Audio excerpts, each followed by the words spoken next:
iniciada. Boa Pocket para vocês. Obrigado, Fran. Boa tarde a todos. Obrigado pela presença de todos vocês. Tivemos aqui, ou temos, né, uma audiência gigante.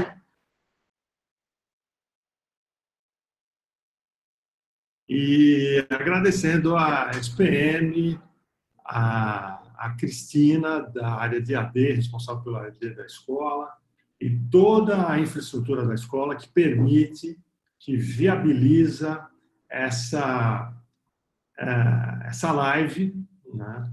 Essa aula, esse bate-papo, que eu espero que seja bastante rico e útil para vocês. A ideia é que vocês apliquem isso na prática, não apenas uma atualização, mas que utilizem, né? E avancem com esse conhecimento. É um conhecimento emergente, nós estamos falando de um verdadeiro fenômeno do comportamento social, das relações de consumo, no qual a pandemia se localiza e acelera esse processo, né? Então, meu nome é Ricardo Pastore, eu estou na escola há mais de 15 anos, eu sou coordenador do Núcleo de Varejo, nós temos o Laboratório de Varejo, que é o Retail Lab, que, assim como toda a escola está fechado temporariamente, é um laboratório que abriga cursos, pesquisas, muitas empresas com parcerias conosco, é um ambiente de teste, né? Inclusive abriga também pesquisa científica com os alunos do mestrado e doutorado, que realizam lá alguns estudos na área da neurociência, né? E a minha formação em varejo, eu trabalhei muitos anos em empresa varejista e depois, já de uma certa maturidade, né, profissional, eu comecei a trabalhar como consultor e fui convidado pela escola para criar a área de varejo, também como ex-aluno da SPM. E estou lá e muito, enfim, satisfeito. A escola me deu essa formação acadêmica, né? O nosso conhecimento, vamos dizer, prático, né? Ele precisa ser adequado, melhorado, para poder criar eventos como esse, né?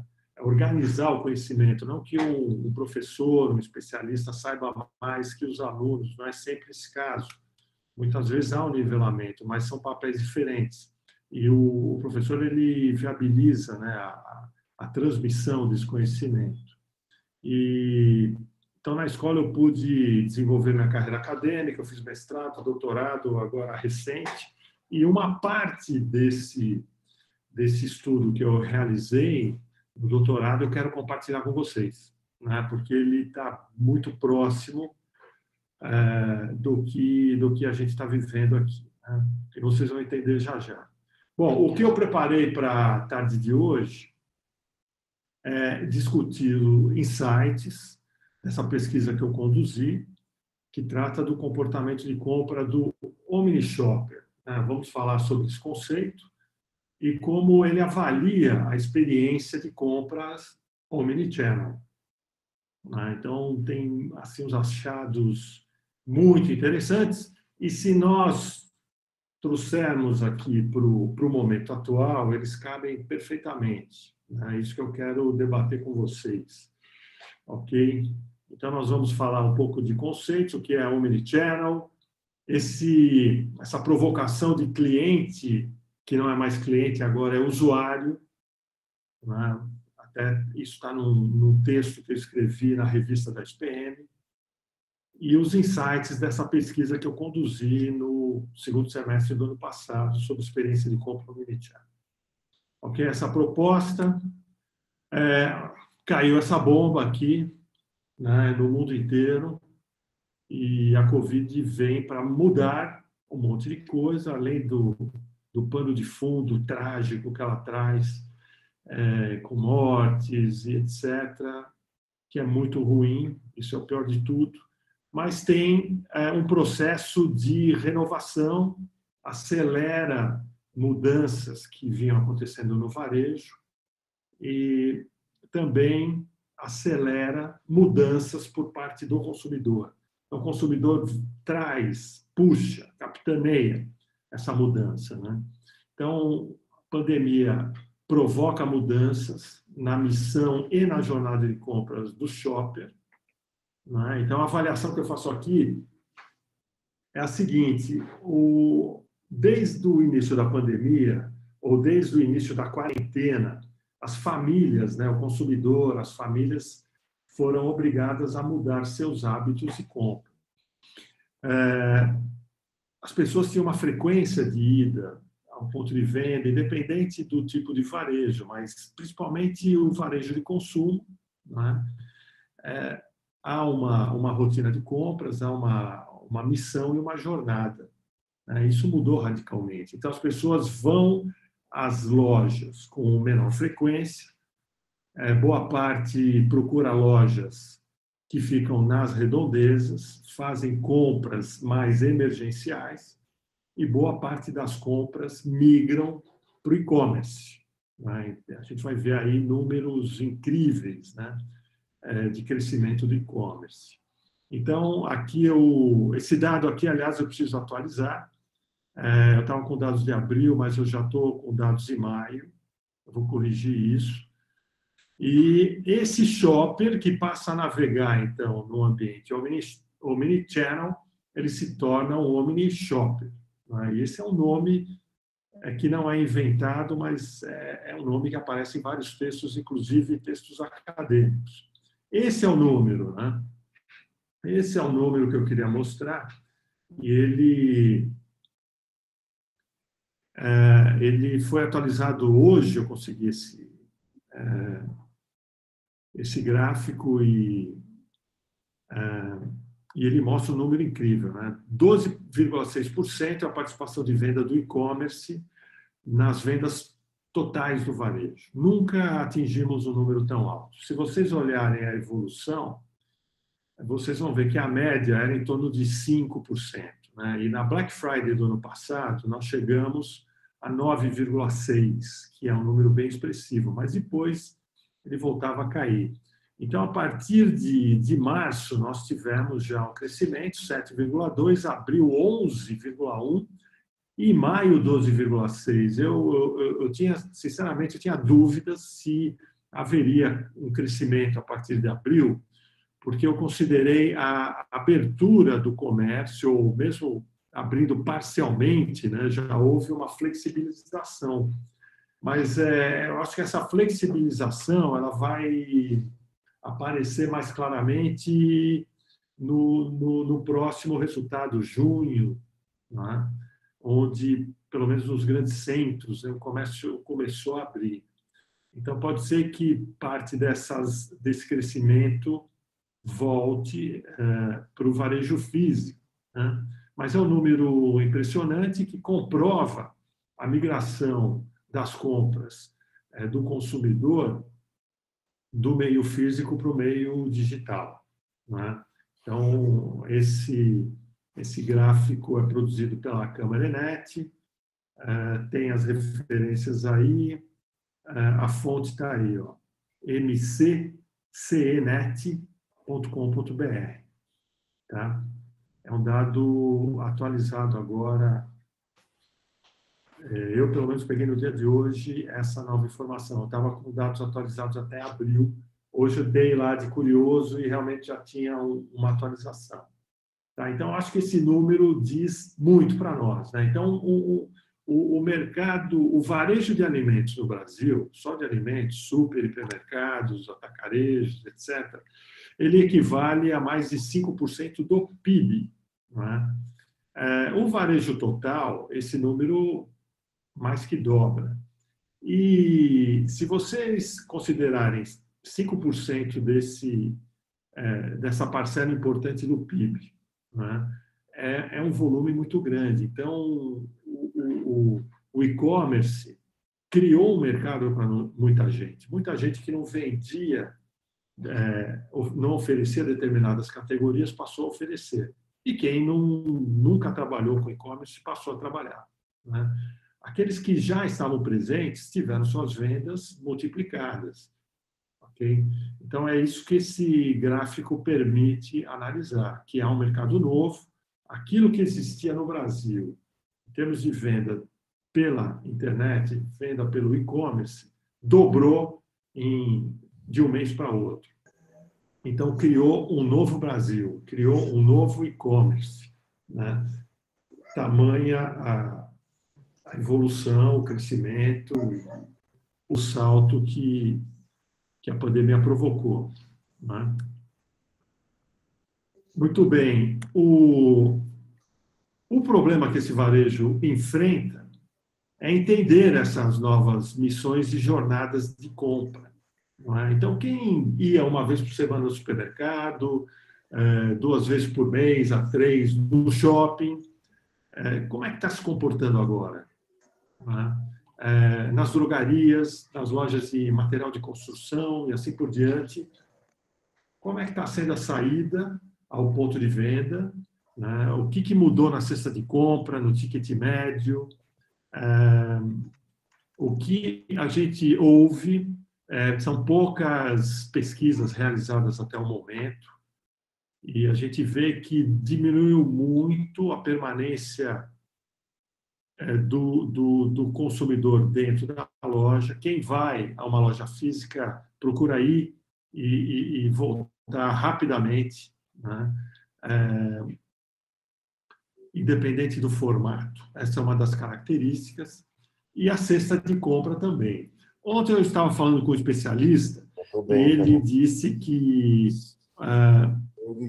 foi fazer um trabalho, uma pesquisa na região, na periferia de São Paulo, e viu os atacarejos, pelo menos ele foi em 2, 3 atacarejos, e estava com um movimento muito grande, né? Então, a população de baixa renda, há uma população ainda muito dependente de certos formatos físicos, ou por alternativa de preço, ou por dificuldade até de compra pelo e-commerce, né?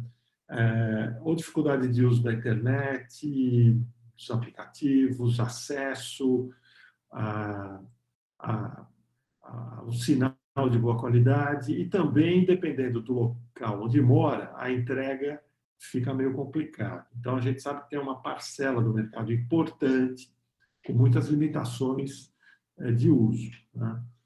Mas os gestores das categorias, né, eles estão diante de uma nova realidade, e o que falta são informações, né? Porque as informações que existem hoje no canal alimentar, no canal de consumo, marcas de consumo, fazem parte de um processo que foi construído, ou vem sendo construído nos últimos 20 anos, né? No canal Farma é um processo mais recente. 10, 5 anos para cá, começam a surgir alguns estudos de categoria, né? E muitas marcas que são vendidas no varejo farmacêutico, mesmo aquelas que pertencem ao chamado OTC, que são os medicamentos que não exigem receita, não há pesquisa, poucas pesquisas existem sobre o comportamento de compra, né?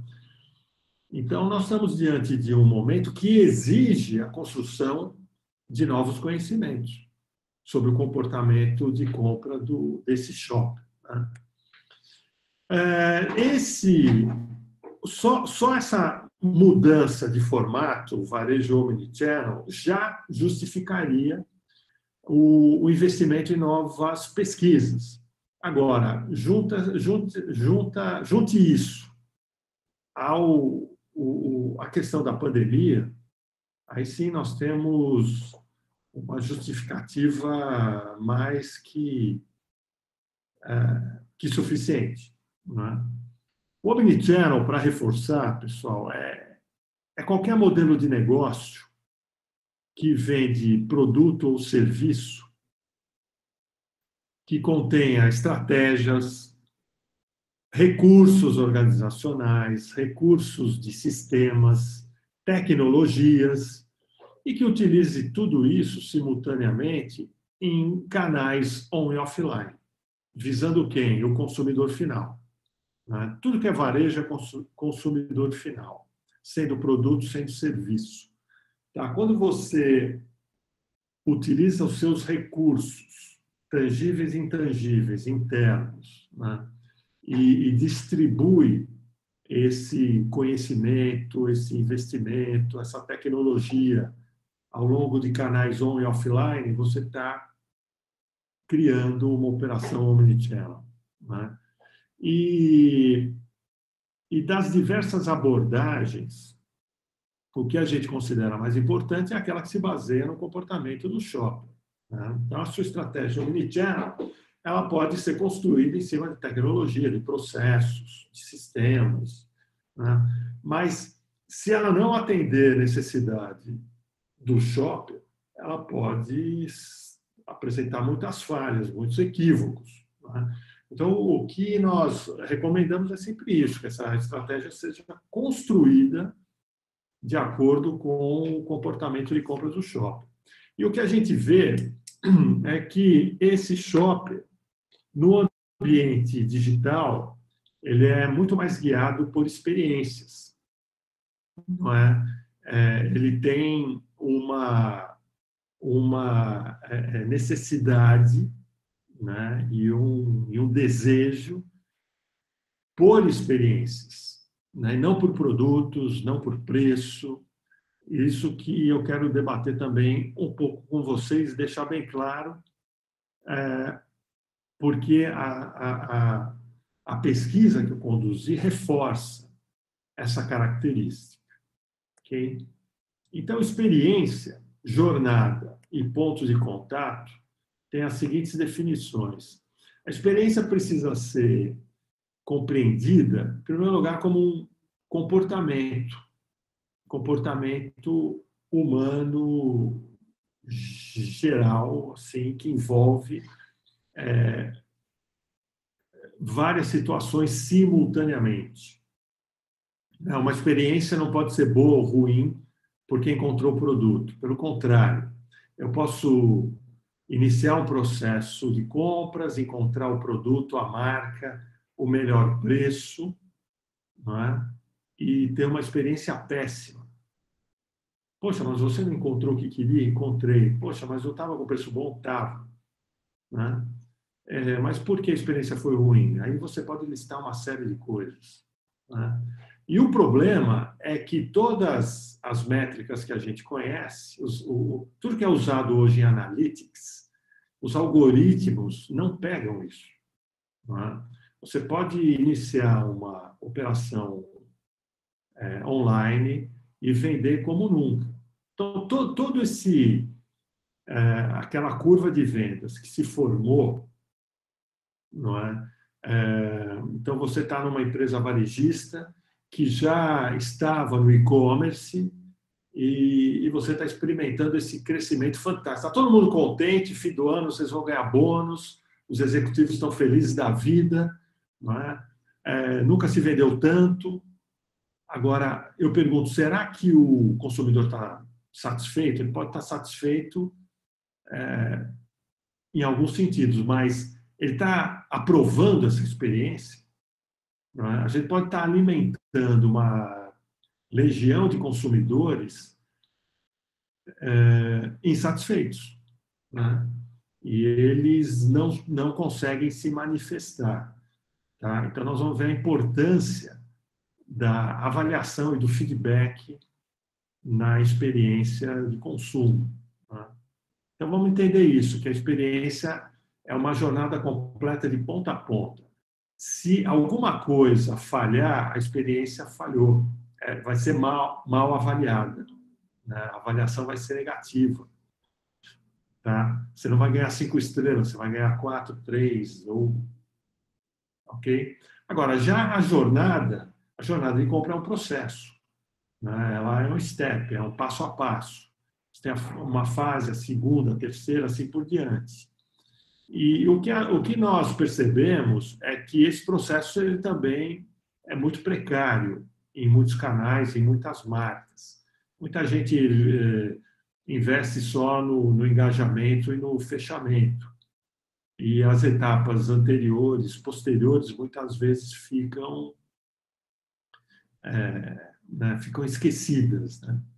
E quando a gente planeja jornada de compras, tem basicamente duas etapas. Uma é um mapeamento que você faz para diagnosticar, para entender como é que é a jornada de um determinado perfil ou numa determinada categoria, né?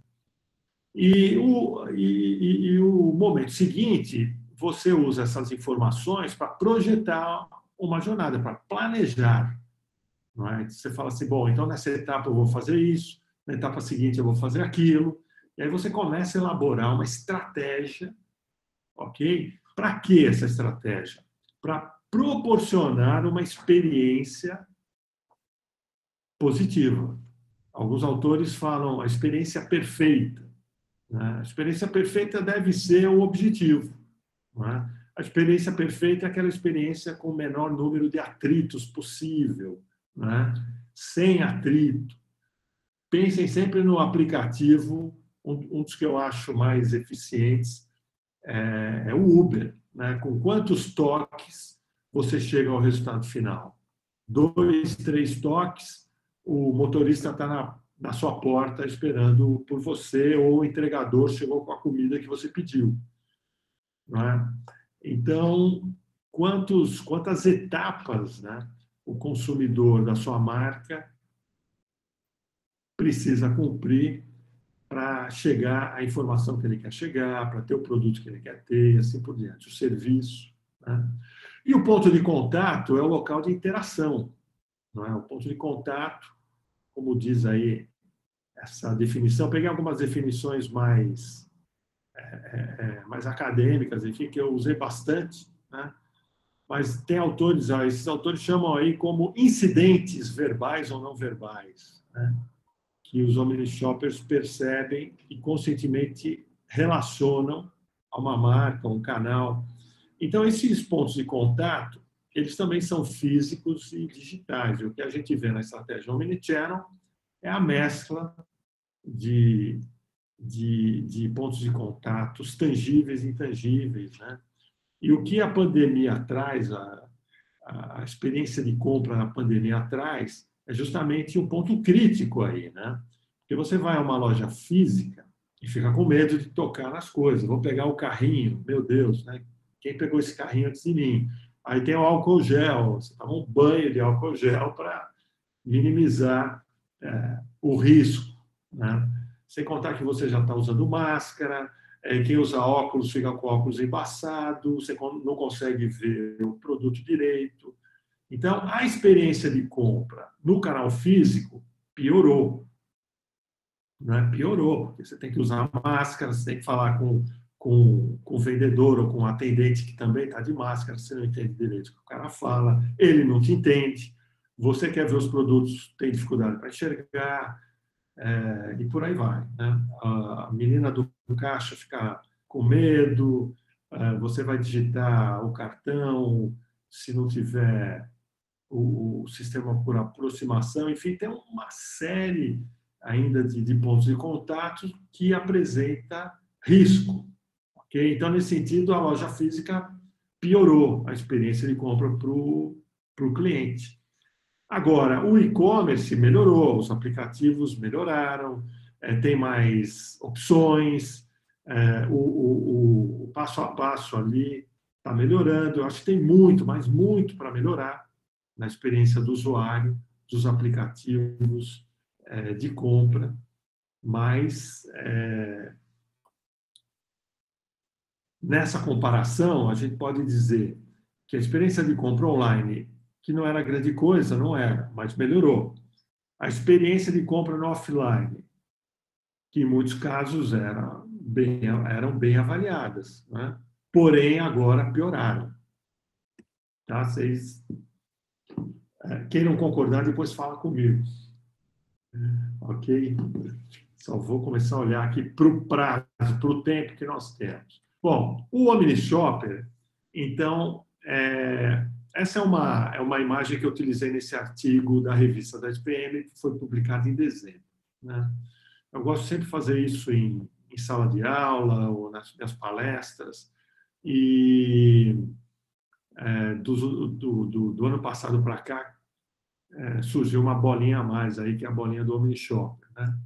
Mas o consumidor é aquele que se relaciona com o produto. E quem pensa no consumidor é o gestor de marketing de produtos. Então, nas marcas, as marcas de consumo, né, você tem uma estrutura muito forte para investigar o comportamento do consumidor. Né? Isso é muito usado para lançar produto e para administrar e para melhorar o branding, né? Então, o gestor de marketing hoje é um cara que cuida do portfólio de produtos, lança novos produtos, investe dinheiro nisso, investe dinheiro também no branding.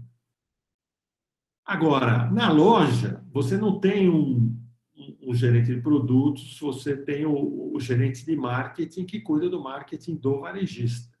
E o marketing do varejista é aquele que está preocupado em trazer cliente para a loja, né?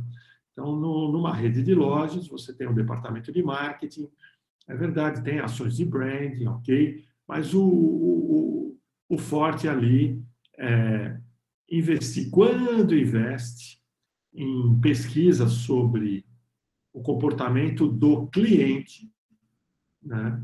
Não do consumidor, e ações de marketing que tragam fluxo para a loja. Essa basicamente é a atividade de marketing de varejo, né? Agora, esse consumidor que escolhe uma loja, vira cliente, entra nessa loja, ele se torna shopper. Shopper do quê? Da categoria que ele foi buscar, ou das categorias, né? Então, quem atua com categoria está preocupado com o shopper, né? Então, ele tem esse gestor, que é o gestor de trade marketing, é o gestor de categoria, trade canal, trade categoria, né? Ele tem uma verba, e junto com o pessoal de inteligência, eles investem para conhecer o quê? O comportamento do shopper. E esse shopper está no ponto de venda, está diante da categoria, prestes a tomar uma decisão de compra. O que torna a coisa mais complexa agora, e aí a gente vai para a caixinha seguinte, né, é o comportamento do Omni Shopper, porque muitos shoppers vão para a loja depois de uma etapa de sua jornada ter sido percorrida em ambientes digitais, em redes sociais ou sites, né? Então, o shopper chega ao ponto de venda com uma parte da decisão já tomada, né?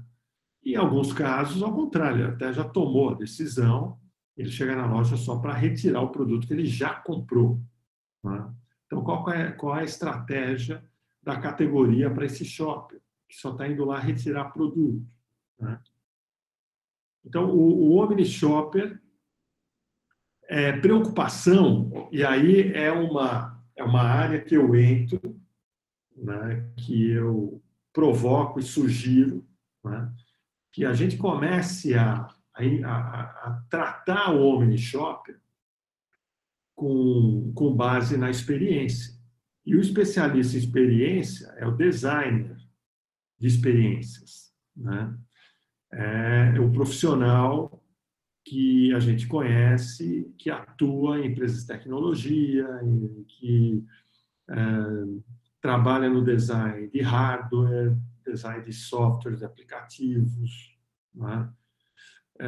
Que é o design, a área de conhecimento, né, chamada como User Experience, né? Então, o conceito de User Experience pode ser perfeitamente aplicado para projetos de varejo, para pensar numa loja. A partir do momento que a loja se torna tão tecnológica assim, né, e ela está gradativamente, agora com a pandemia, vai haver uma aceleração, né, grande. Então, quando você interage com tecnologia, você precisa pensar na experiência. Então, eu posso dar um exemplo. Se você trabalha para uma rede de drogarias, né, e você quer provocar, quer promover a interatividade no ponto de venda físico, ok, eu chego numa drogaria, pego uma cestinha, põe no braço. Aí eu vejo algum ponto de contato que exige o uso do smartphone. Aí eu pego o meu smartphone, já estou com numa mão uma cestinha, na outra mão o smartphone. Bom, e aí? Eu tenho que pegar um produto, como que eu vou escanear esse produto? Né? Então, começam a surgir situações que exigem, né, o mesmo processo que se utiliza para desenvolvimento de software, de páginas na web e assim por diante. Né? Quer dizer, levar esse conhecimento para o ambiente físico. Né? Então, por isso que nesse artigo eu passo a chamar o shopper de usuário. Dizer que, olha, na loja não tem mais clientes, tem usuário. Essa provocação. Né? O artigo que eu me refiro foi publicado aqui na revista da SPM no final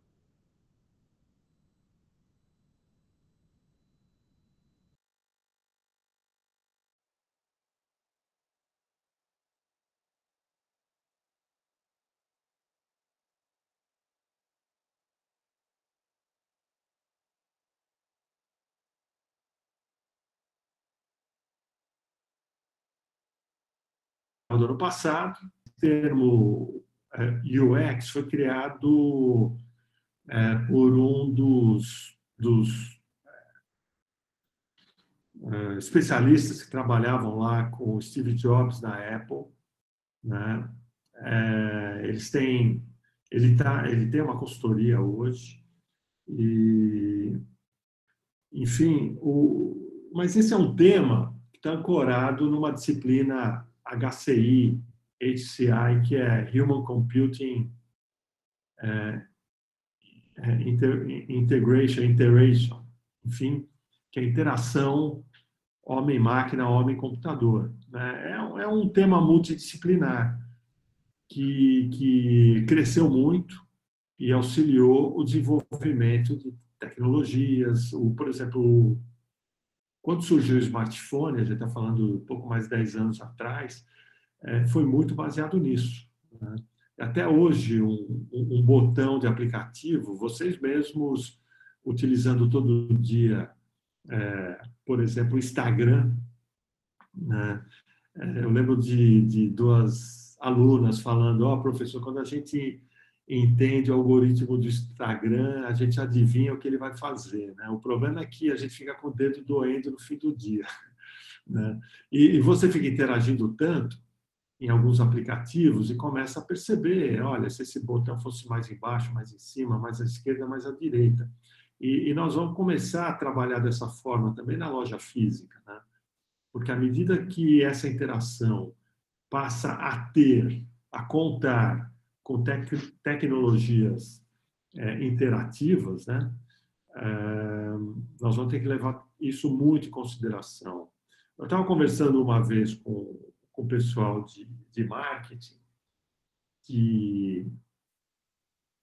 enfim, de uma marca super importante aí, e eles tinham colocado um totem na entrada da loja e todo mundo passava batido e era uma frustração, porque eles tinham investido uma grana lá, e eles me mostraram e eles estavam falando que os vendedores tinham que fazer um esforço adicional para pegar o cliente, levar lá na frente do totem para interagir, falar, isso não está funcionando, né? E olhando o totem, parecia uma TV doméstica, né? Porque era um monitor grande lá de 50, sei lá quantas polegadas.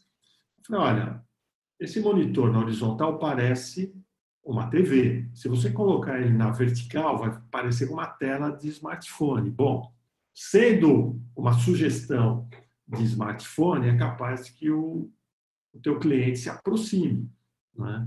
E depois a gente começou a ver várias situações no McDonald's, Burger King, o pessoal aí que trabalha com fast food, né, começou a oferecer na entrada da loja alguma coisa que parece um smartphone grande, você sente algo familiar, você se aproxima. E sem ninguém te explicar, você fala, então aqui agora é que faz o pedido. E não tem cartaz nenhum, não tem nenhum funcionário te abordando, você entende intuitivamente. Isso é oriundo de projetos de UX, né? Quer dizer, tem muita coisa que o UX já aprendeu que a gente pode aproveitar no varejo físico. Outras coisas nós vamos ter que desenvolver, né? E aqui eu mostro como que a gente constrói o conhecimento para, né, para descobrir ou para proporcionar experiências melhores para os nossos clientes, né? E a gente vai explorar isso aqui também com um pouco mais de detalhe. Tudo bem até aqui, pessoal? Então, por favor, anotem aí suas perguntas que eu vou querer interagir com vocês também.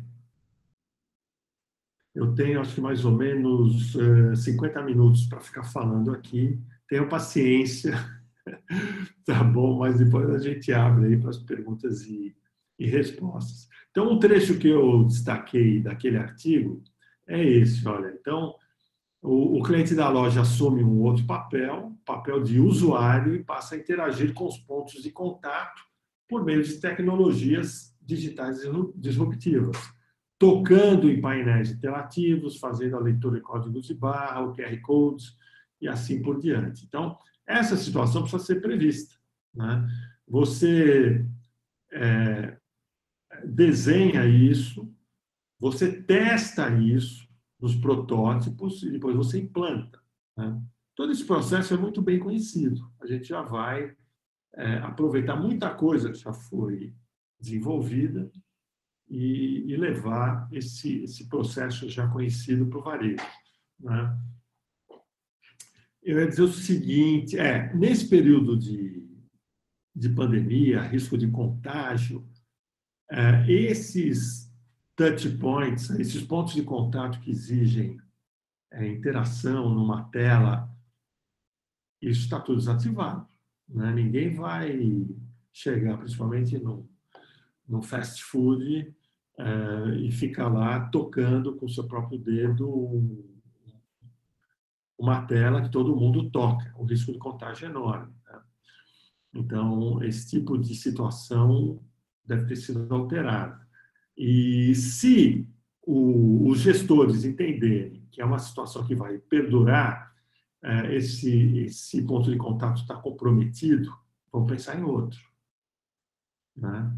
Não, depois de passar a pandemia, isso volta ao normal. Não sei, né? Pode ser que muitos consumidores, muitos clientes, nesse período, desenvolveram uma outra consciência. Falam assim, olha, mesmo que eu não pegue Covid, tem quantos contágios são possíveis no simples toque aí, né? Então, pode ser que as pessoas evitem e prefiram outra forma de ponto de contato. Mas que forma? Pega o seu smartphone e faz uma leitura de um item, né? Quer dizer, eu entro na loja, uso um aplicativo e faço o pedido lá para a cozinha e fico esperando, né? Sem ter que interagir num ponto desse coletivo, né? Com muita gente. Então, o que eu estava explicando sobre esse artigo, né? Essa disciplina HCI, e aí o que a gente explora no artigo é que projetos de novas lojas passam a ser objetos de estudo que estabelecem a mesma abordagem interdisciplinar da experiência do usuário. Considera o consumidor como usuário de tecnologia, né? Que tecnologia? Uma tecnologia integrada a esse varejo físico, né? E, quer dizer, fazer compra, empurrar carrinho, segurar smartphone na mão, começa a ficar complicado. Então, o que os designers de experiência vão prever daqui para frente, né? Acho que nós vamos ter muitas novidades. E para ver loja nova, loja do futuro, não precisa ver assim, um projeto arquitetônico tão diferente. Pode ser uma loja até parecida, só que a experiência vai ser diferente, né? Os recursos vão ser diferentes. Ok? Eu queria falar um pouco agora sobre os insights que a gente obteve na pesquisa. Antes, eu quero mostrar para vocês qual o processo adotado quando se fala em pesquisa de experiência. Pesquisa de experiência não é analytics, pesquisa de experiência é entrevista em profundidade, né, com o shopper, né? E por isso que esse estudo que eu conduzi, ele cabe perfeitamente nos dias de hoje, porque nós já utilizamos um processo inovador, né? Já utilizamos procedimentos inovadores. Eu vou explicar para vocês como é que é fazer pesquisa utilizando o WhatsApp, né? Mas é assim, você tem que gerar um banco de dados que é formado pelos textos transcritos dos áudios oriundos das entrevistas, né? Você entrevistou, gravou, esse áudio é transformado em texto, né? E esse texto vai para um software que codifica esse texto e você organiza essa codificação, esses códigos em categorias. Essas categorias são agrupadas, se tornam temas, temáticas, e essas temáticas, passando por outros filtros, são transformadas, então, nas asserções, nas assertivas, né? Que é o princípio do desenvolvimento de modelos teóricos, de novas teorias e assim por diante, né? É um processo bem conhecido, mas ele é interpretado, então, agora com os recursos mais atuais, né? Então, as fases da pesquisa, como diversas outras, é o desenho da pesquisa, definição dos participantes, a estratégia para a coleta de dados, processo de codificação, refinamento, comparações, né? Você vai e volta várias vezes, compara o que você achou com a teoria, o que a teoria diz sobre isso, que outros refinamentos você pode fazer, né? Então, a pesquisa que nós utilizamos é uma pesquisa qualitativa, baseada na teoria fundamentada em dados, a TFD, é a teoria fundamentada em dados, porém com uma estrutura construtivista, né? A estrutura construtivista permite que o pesquisador ele interaja ao longo do processo. Você não tem nada definido a priori, né? Prioritariamente. Você não tem lá um modelo definido e você vai encaixando o seu conhecimento nesse modelo. Não, você vai construindo o modelo à medida que você vai interpretando os dados, né? Assim, para quem é pesquisador, entende perfeitamente o que eu estou falando. Eu nunca fui pesquisador, eu desenvolvi alguma habilidade nisso mais recentemente, mas eu sou muito mais um especialista de mercado que utiliza esses recursos para desenvolver modelos, né? Para aplicar esse conhecimento na prática, né? Então, antes eu era um especialista, um prático, voltei um pouco aqui em direção às fontes de conhecimento, mas eu jamais vou me tornar um teórico, né? Enfim, eu dei alguns mergulhos nesse mundo da teoria, mas o meu objetivo é sempre ajudar a melhorar o conhecimento e levar ele rapidamente para a prática, para aplicar nas empresas, compartilhar com vocês que estão no mercado, com gestores, né, e facilitar a vida de quem toma decisão, né? Esse é o objetivo da minha imersão no mundo da pesquisa, né, da pesquisa acadêmica.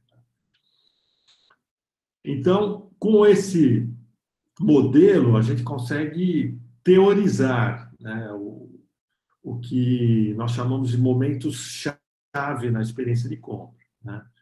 E de que maneira? Promovendo inovação nesse processo com o uso do WhatsApp. Então, esse é um desenho de pesquisa que cabe perfeitamente para qualquer pesquisa que empresa deseja fazer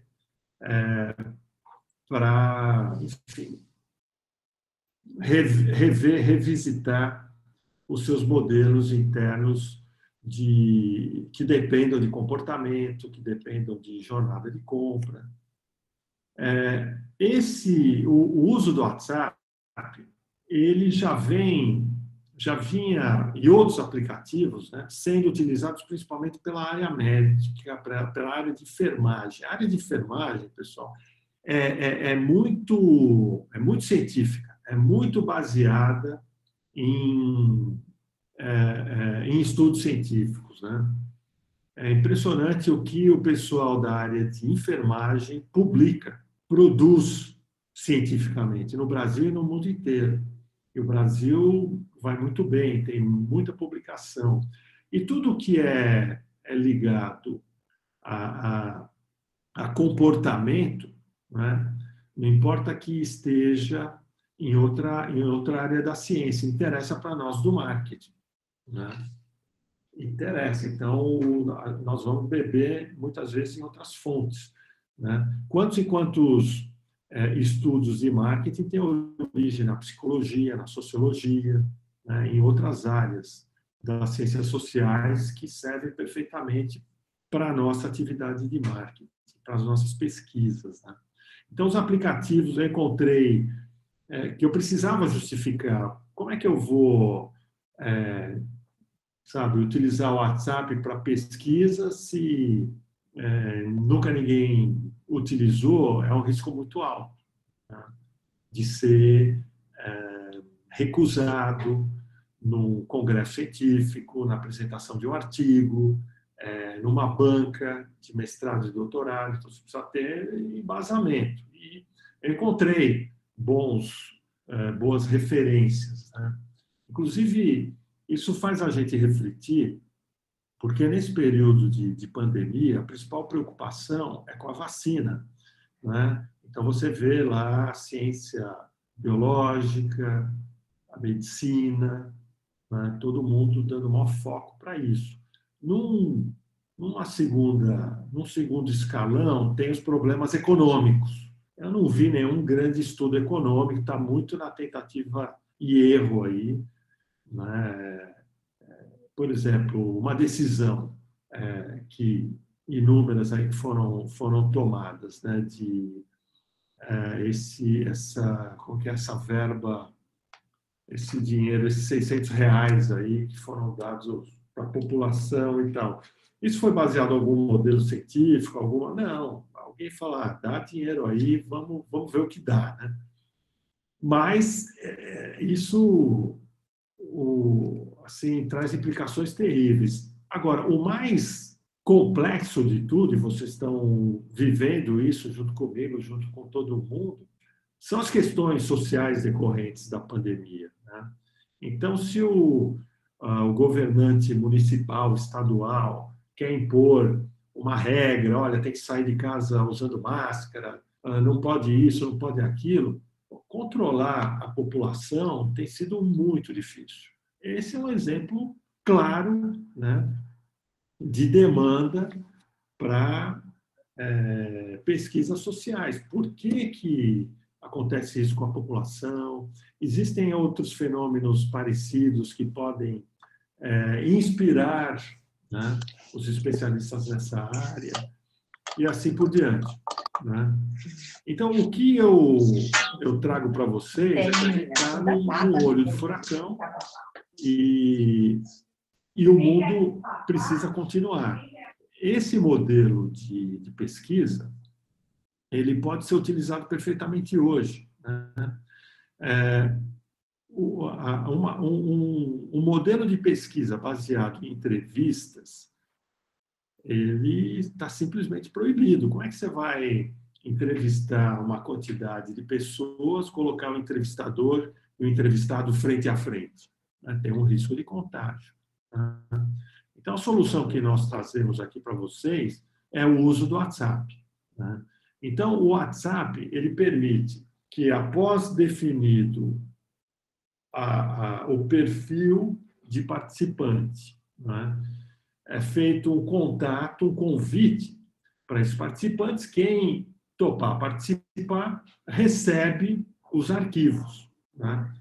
Então, você topou participar de uma pesquisa, daí a pouco começa a entrar no seu WhatsApp, no seu aplicativo, os arquivos com as perguntas em texto e em áudio, um arquivo para cada pergunta. Esse foi o processo que nós desenvolvemos.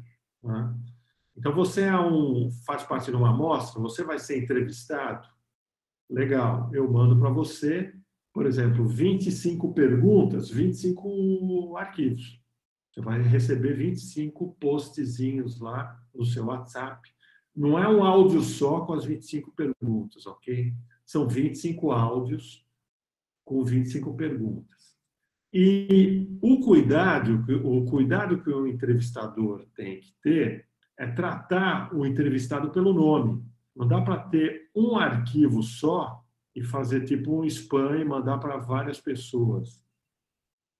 O ideal é tratar essa pessoa pelo nome, tendo conversado previamente com ela, você já tem uma certa familiaridade com essa pessoa e vai dirigir as perguntas. Isso quebra um pouco a resistência.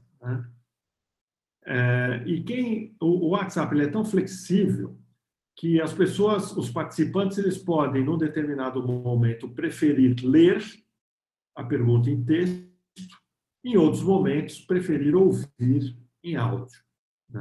Agora, a resposta, qual que era a regrinha que a gente exigia lá?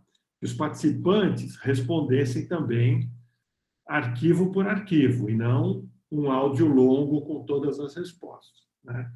Você recebe um arquivo, responde aquele arquivo. De que maneira a resposta foi exigida? Apenas em áudio. Nós não aceitávamos as respostas em texto. As respostas eram obrigadas em áudio, ser feitas em áudio. Por quê? Porque você precisa sentir a emoção de quem responde. E a voz já é um grande meio de se identificar a emoção. O perfil dessa pessoa, se ela é mais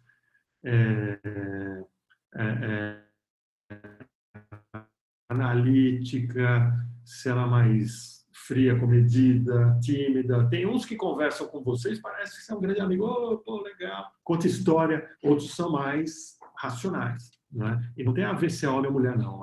Tem características diversas. A idade também. Então, o tom de voz é fundamental, porque enquanto você transcreve esse áudio, você faz outras anotações para dizer, a pessoa parece que estava tensa, a pessoa interrompeu, eu ouvi um ruído no fundo. Então, você vai enriquecendo os dados, porque tudo isso é dado. Você percebe nitidamente quem está respondendo no ambiente de trabalho ou durante o trabalho, quem está respondendo em trânsito. Você percebe que tem gente dirigindo e respondendo, chegando em casa ou chegando no escritório. Quando essa pesquisa foi realizada, não tinha pandemia. As pessoas estavam com vida normal. Mas esse método, esse recurso, ele cabe perfeitamente nos dias de hoje.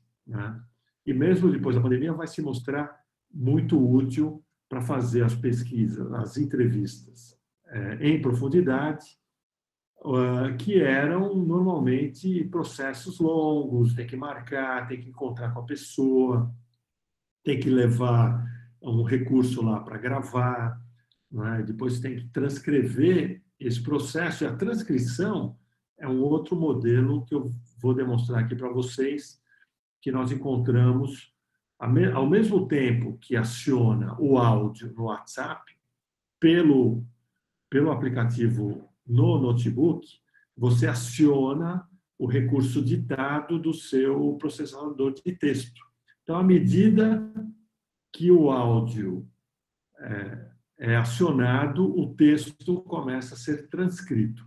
Vejam nesse vídeo, eu vou mostrar para vocês aqui, vocês estão vendo a tela do meu notebook, já com uma parte do texto transcrita, e vocês vão escutar o áudio do entrevistado, ok? Ao mesmo tempo que o texto, que o recurso transcreve o texto. Vamos ver.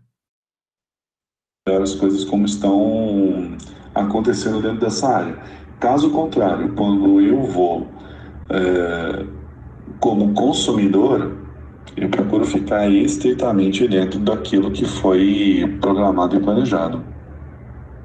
Eu dou, inclusive, preferência a locais que estão mais dentro da minha rota, que tem uma facilidade logística maior, apesar de ter um valor um pouco maior, de repente, de produto, se você for comparar exclusivamente por preço, dou preferência até essa facilidade, essa comodidade no mercado menor, do que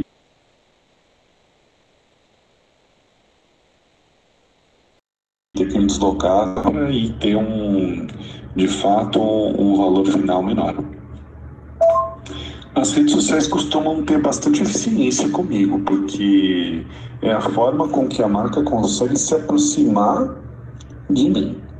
Se ela puder ter canais, por exemplo, que sejam via WhatsApp, de atendimento, um atendimento via WhatsApp, que eu possa já fechar uma compra por ali e depois retirar em loja, eu sou facilmente conquistado por esse tipo de iniciativa, tá? Então, exatamente por conta da disponibilidade de tempo. Então, é uma coisa que... Deu para acompanhar aí, pessoal? Vocês viram que o entrevistado, a cada sinal do WhatsApp, né, ele mudava de pergunta, né? Quer dizer, o áudio é contínuo também no WhatsApp. Você aciona o primeiro, vai vindo na sequência, um por um. E aqui eu usei o Google, usei o documento do Google, que foi o que apresentou melhor performance, melhor do que o Word e melhor do que o Pages do Mac, né? O Google funcionou bem, mas você tem que ficar acompanhando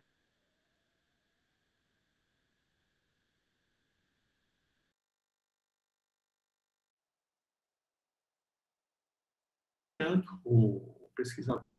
Então, um grande ganho com essa inovação que a gente proporcionou.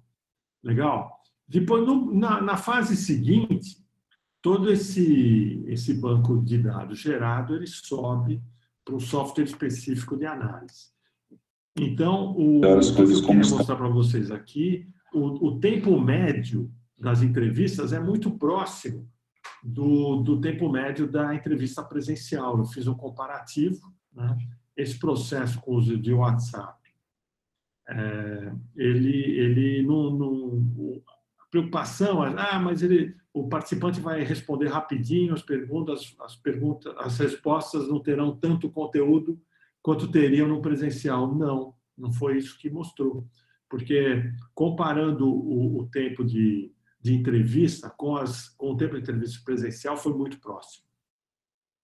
Tá? Isso foi um cuidado que nós tomamos também.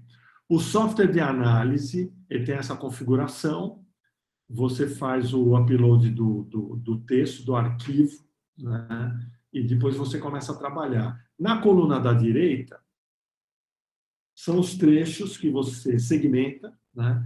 Arrasta e cria uma bolha, uma bolinha lá, e você nomeia, né? E você vai arrastando todos os trechos. Por exemplo, eu criei lá uma categoria, a categoria é experiência negativa. O que é experiência negativa segundo o Omni Shopper? Comprar por impulso, comprar com dúvidas, compras que geram reclamação, compras que geram troca, inconvenientes com a compra. Aí você vai associando de todos os entrevistados, né? Você vai associando trechos do texto com as categorias que você vai criando, né? E as anotações que você faz aqui, ó, nesse quadradinho amarelo aqui, ó, gosta de se sentir livre. É uma anotação minha, uma anotação de campo, né? É como se você estivesse anotando no caderninho as entrelinhas da entrevista, né? No final do processo, você cria... aqui a gente criou 9 grupos com diversas categorias. Vou dizer, é o primeiro resultado da pesquisa, é algo parecido com isso. Você vai associando os trechos das entrevistas às categorias que você vai criando. Depois dessas categorias, você pode unir umas às outras, você vai fundindo, né? A ferramenta é muito flexível, né? Ela é muito flexível. O nome é Kirkos, depois eu posso dar referências aí. E ela é bastante ágil e ajuda bastante nesse tipo de trabalho, né? Um dos outputs aí que eu quero compartilhar com vocês é esse perfil utilitarista do OmniShop, né? Então, entre duas principais categorias, né, o utilitarista e o hedonista, o utilitarista se sobressaiu. Então, o que a gente percebe? Que no comportamento omnichannel, o omnishopper ele pensa mais em resultados, né? O principal resultado, tempo. Uma ficha que não caía na minha cabeça, né? Por que será que as pessoas compram online e preferem retirar do que esperar receber? Porque, para mim, a comodidade é receber em casa. Para a maioria dos omnishoppers, né, que fizeram parte da minha pesquisa, a maioria diz o quê? Não, eu não vou ficar esperando, eu vou lá e retiro. Esperar demora muito, né? Eu já me programo, quando eu saio de casa, eu passo lá e retiro. Não é tanto pela economia, de não ter que pagar, né, a entrega, mas sim pelo ganho em tempo. Então, isso é utilitarismo, né? É a conveniência, é o ganho em tempo, é a facilidade, tá? Então, eu classifiquei algumas coisas aqui como utilitarista: clique e retire, sem atritos, né? Praticidade, ganhar tempo, compra racional.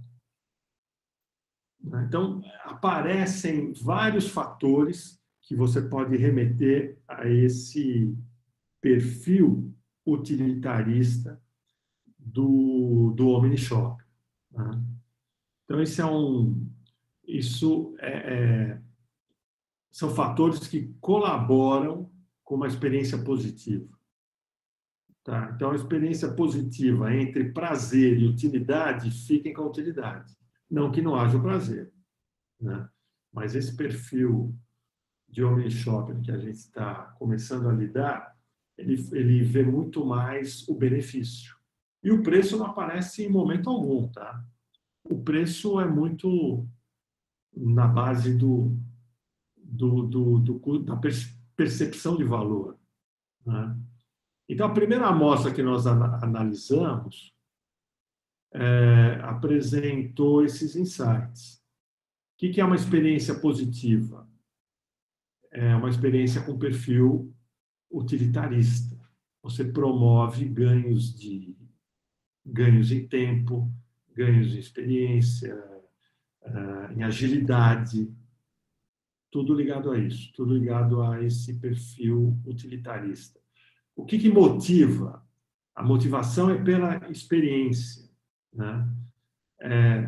E aqui é impressionante a importância dos canais. Eu vi muita gente jovem se referindo a marcas de canais tradicionais, exemplo, Americanas, né? E por que um shopper ainda jovem remete a Americanas? Porque é uma referência à segurança. Para mim, essas marcas tradicionais significa segurança, né? Significa repetir um pouco as experiências que os meus pais tinham quando eu era criança. Eu lembro dos meus pais comprando nessa marca. Então, a experiência omnichannel, ela precisa de algumas alavancas, principalmente na parte inicial, quando o shopper é iniciante. Ele vai cheio de inseguranças, é uma quase que uma aventura. Então, ele precisa de algumas balizas assim para ele se nortear, né? Então, as marcas tradicionais ajudam muito nisso. O que é crítico? O que se mostrou crítico? Superação de insegurança, né? E aí é fundamental a construção do conhecimento pelo shopper. Como ele constrói conhecimento? Pesquisando, lendo reviews. Muito importante a leitura de reviews e disponibilizar reviews para esse shopper ler e se sentir mais seguro.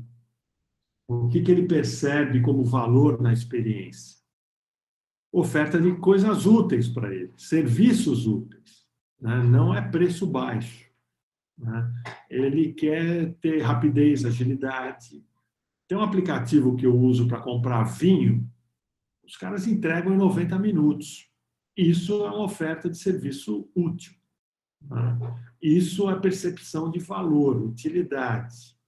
Eu pago um pouquinho a mais, recebo os vinhos em até 90 minutos, né? Muitas vezes chega antes.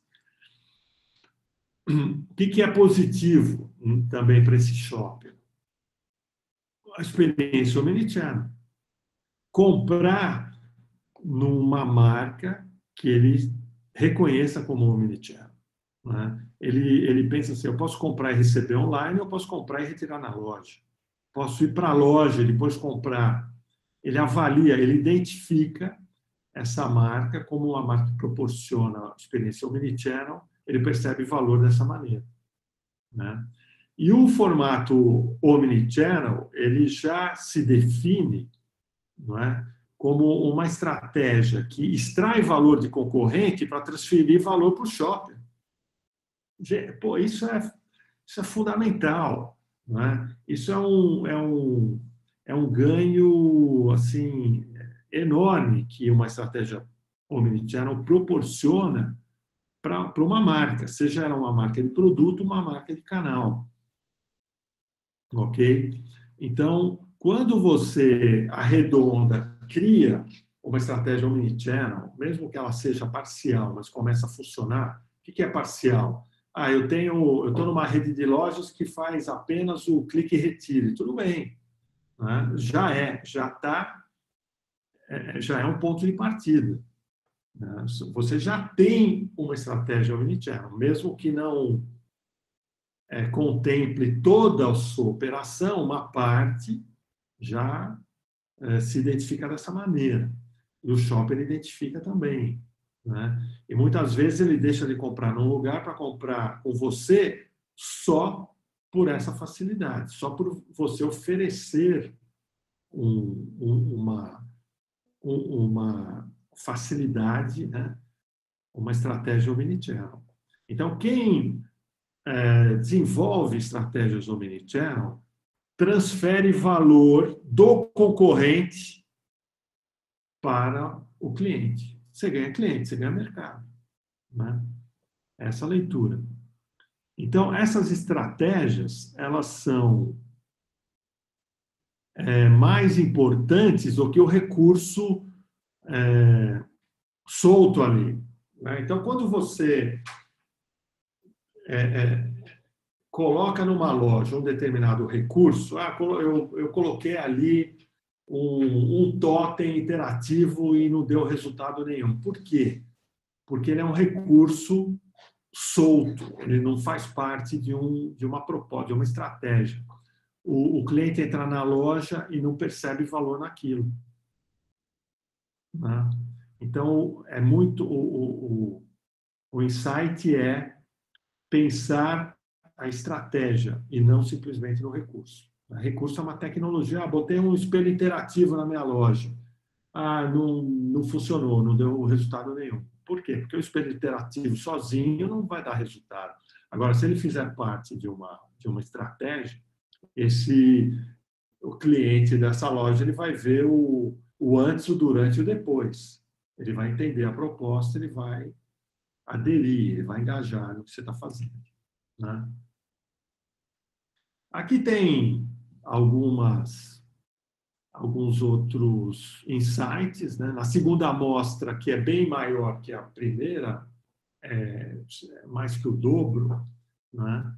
Em termos de participantes e de entrevistas e dos dados levantados, né? A gente vai filtrando e vai reduzindo. Aqui, nessa altura, a pesquisa tinha quatro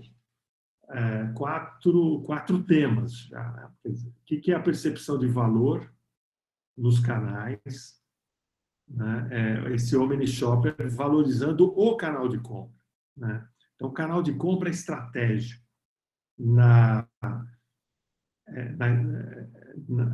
construção, no design da experiência Omnichannel. Eu diria o seguinte, que vamos dizer, a gente vem de um período onde as marcas levam as pessoas aos canais. Eu vou naquela loja porque vende tal produto, né? No Omnichannel, o canal ele ganha mais importância relativamente ao que vinha tendo. Não que ele tenha mais importância que a marca, mas ele relativamente ele ganha importância em relação às marcas. Okay? É muito mais fácil agora o Omni-Shopper trocar de marca pela experiência Omnichannel do que manter a marca e abrir mão da experiência Omnichannel. Tá, não sei se eu fui muito claro, mas vamos avançar. O outro atributo aqui, prazer e equilíbrio, né? Há busca pelo prazer, não tenha dúvida, mas há uma forte presença racional, porque quando você interage com tecnologia, você acaba aguçando mais esse teu lado racional, né? E acaba assim tomando cuidado com as compras por impulso. Há uma curva de aprendizado muito rápida, né? Assim, tem muitos dados que mostram que, ao mesmo tempo que as pessoas inicialmente se permitem comprar por impulso, rapidamente elas corrigem, porque muitas compras por impulso foram mal avaliadas, né? Esse eu pesquiso é uma categoria muito forte, né, que mostra a importância dos reviews na jornada de compra, né? A gente dedica um capítulo só para isso também. E a concepção da experiência. Você conclui que o Omni-Shopper é quem desenha a sua própria experiência, né? Ele é o protagonista, né? Ele precisa ver sentido naquilo que ele está fazendo. Então, não adianta você mandar um manual para ele, baixa aqui um PDF com a regrinha e faça isso, faça aquilo.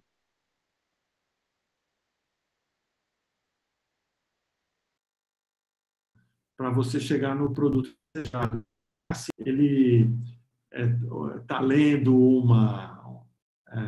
um conteúdo, ele se interessa, ele vai para um lugar, ele cai numa landing page, ele se aprofunda, pega um voucher, vai para o ponto de venda e termina de comprar, né? E depois avalia a experiência dele, né? Então, essa trajetória é dele. O que nos cabe é alimentar com informação e com recursos. Se ele entender que a nossa marca fornece os recursos e ele consegue ter essa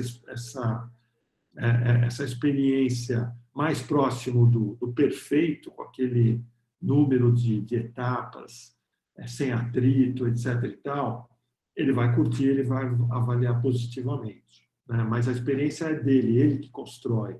A gente está meio aí de auxiliares, né?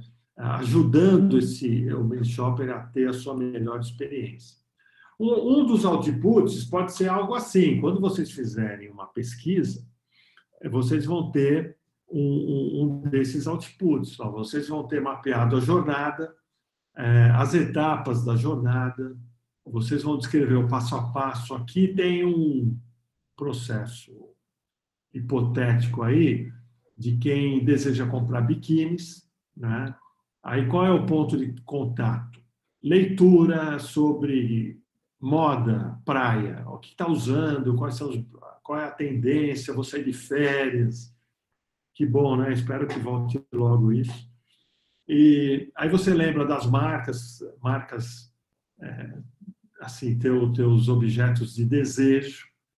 Aí você vai dar uma busca, quem trabalha com essas marcas, né? Quais as estratégias que as marcas já começam a utilizar nesses momentos. Vai que você recebe um push, você vai para o marketplace, você inicia uma pesquisa, encontra os produtos, lê de novo reviews e surpresa, né? Tem gente que compra uma quantidade maior de peças, né? Eu comprei 10 peças, experimentei, fiquei com 3 e devolvi 7. Né? E pedi reembolso e recebi o reembolso, beleza. Então, tá bom para quem compra, tá bom para quem vende. Agora, quem vende tem que entender o seguinte: se isso for um comportamento, eu vou introduzir esse recurso na minha estratégia. Né? Porque se eu percebo que as pessoas estão colocando 10 peças no carrinho e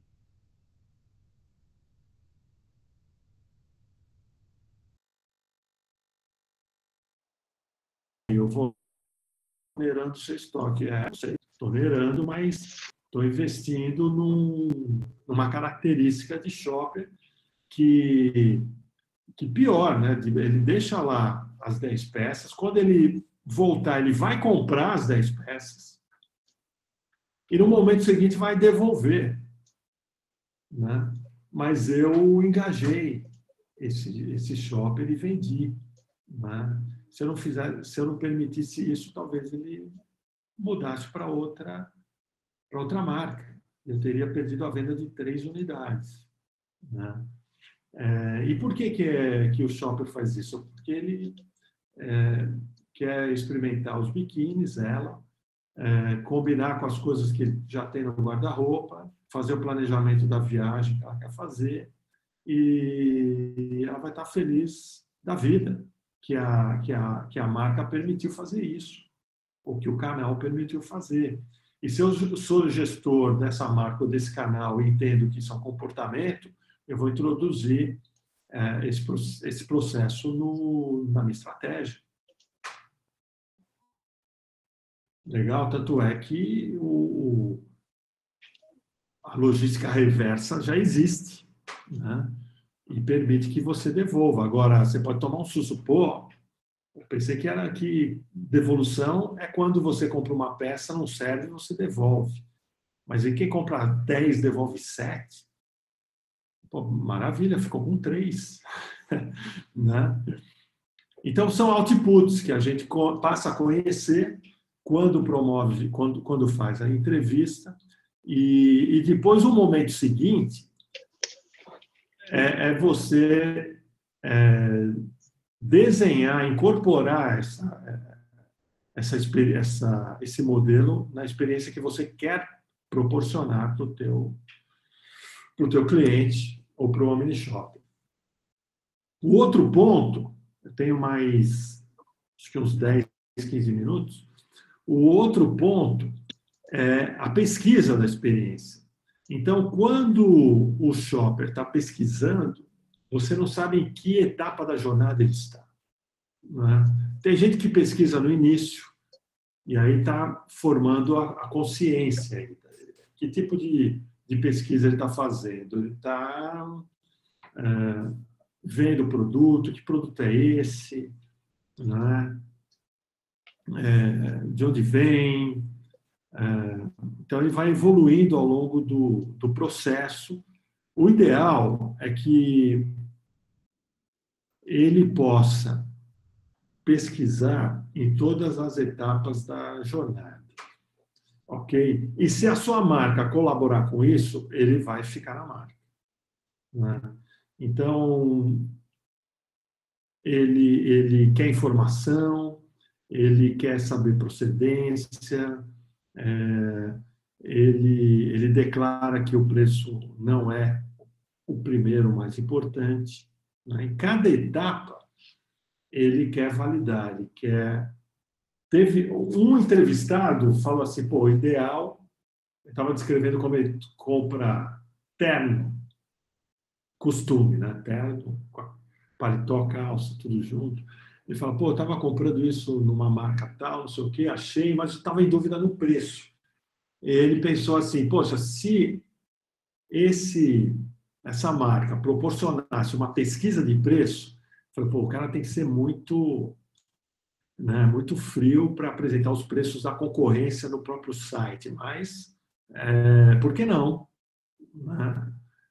Você pode dizer, olha, o meu preço está mais caro, não é o mais caro, mas também não é o mais barato, e você valoriza o seu produto. Se o teu cliente está lá, é porque ele gosta da sua marca, gosta do seu produto, alguma coisa fez ele chegar até onde chegou. Não vai ser uma pequena diferença de preço que vai jogar tudo por água abaixo. Né? Em certas categorias, o preço não é tão sensível assim.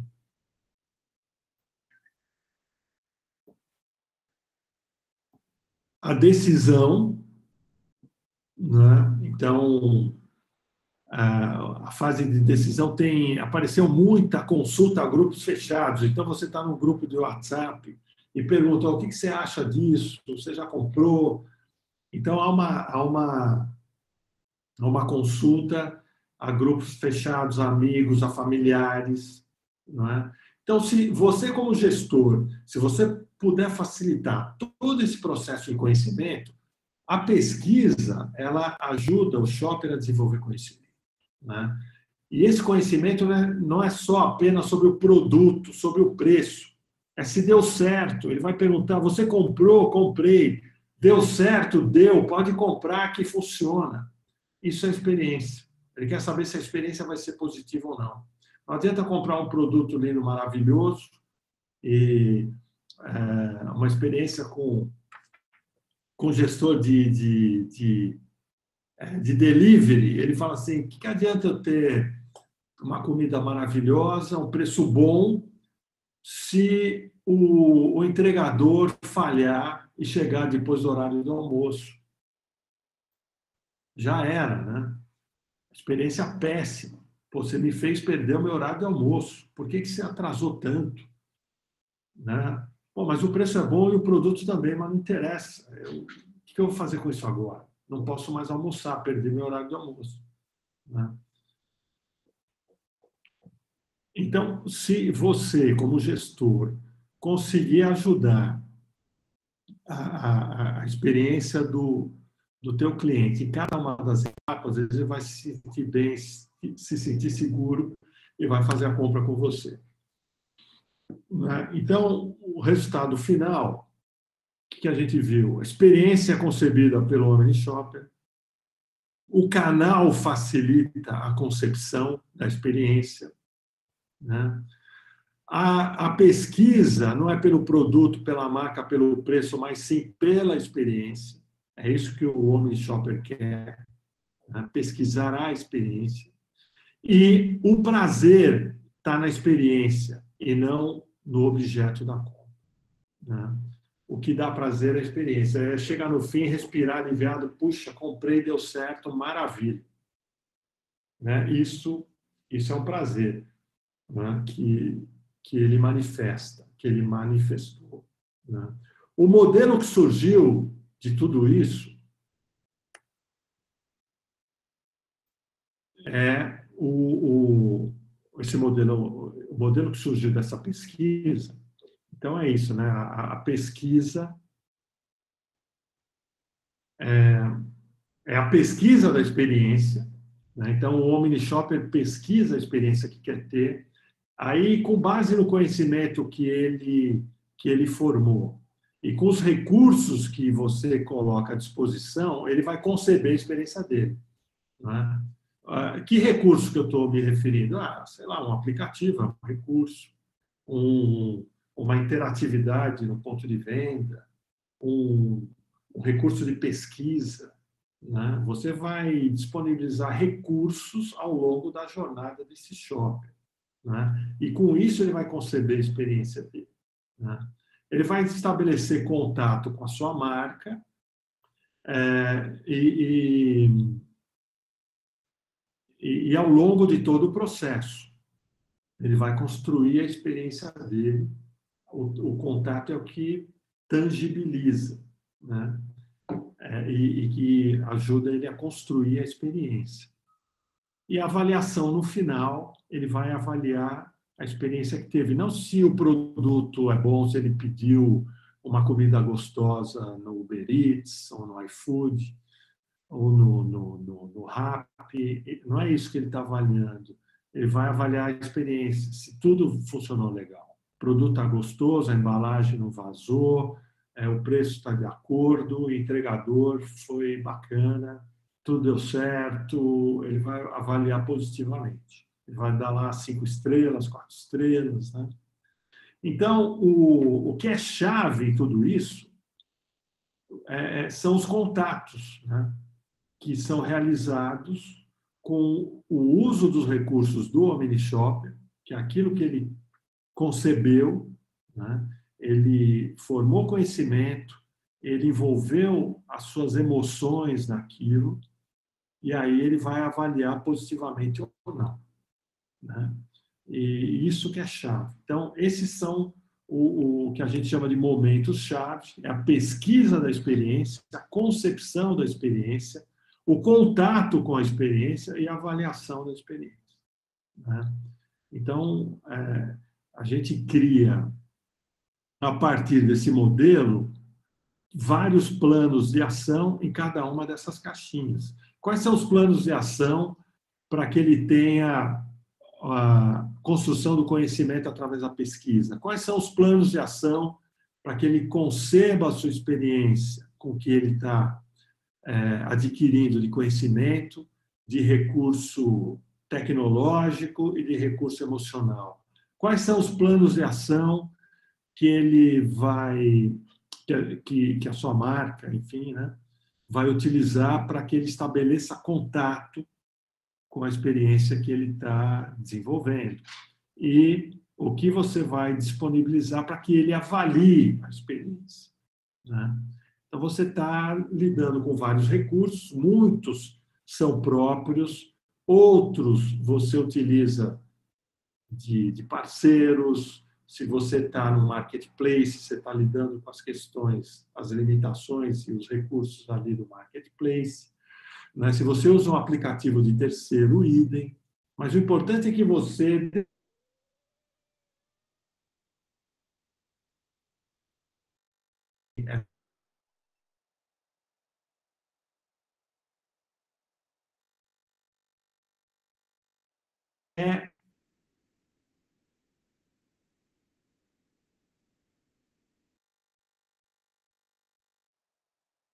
é uma liga integrar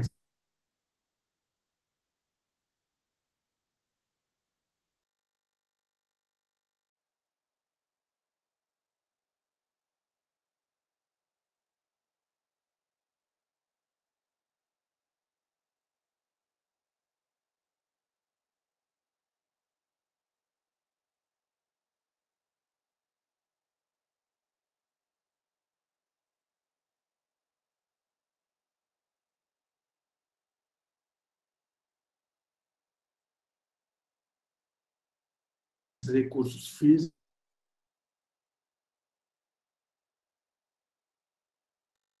no âmbito da atividade profissional.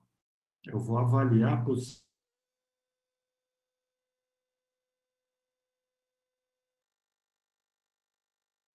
né?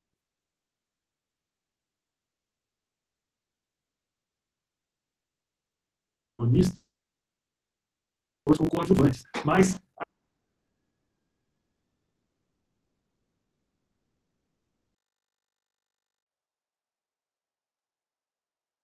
aqueles que permitem que esse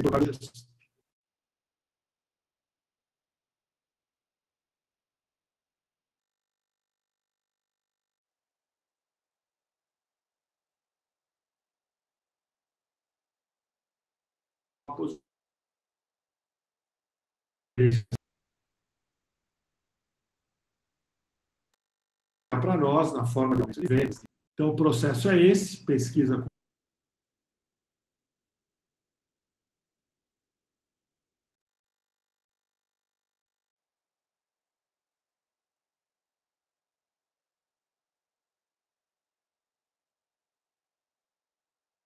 com esse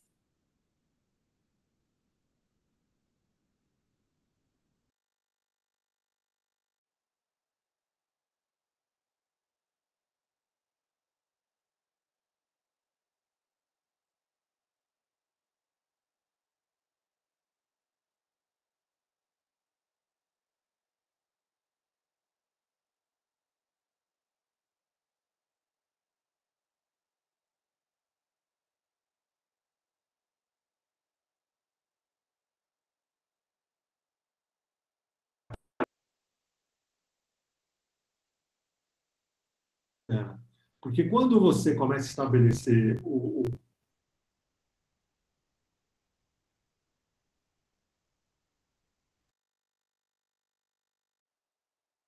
as primeiras, o sprint não é necessariamente o primeiro item do backlog, pode ser o segundo. É aquele que você identifica como o que mais agrega valor para o teu cliente. Aí você desenvolve primeiro. Tá? Então, o sprint ele reordena o passo a passo do projeto por aquilo que mais agrega valor. Tá? Então, a sugestão aí de implementação de projeto, não é? Para construir as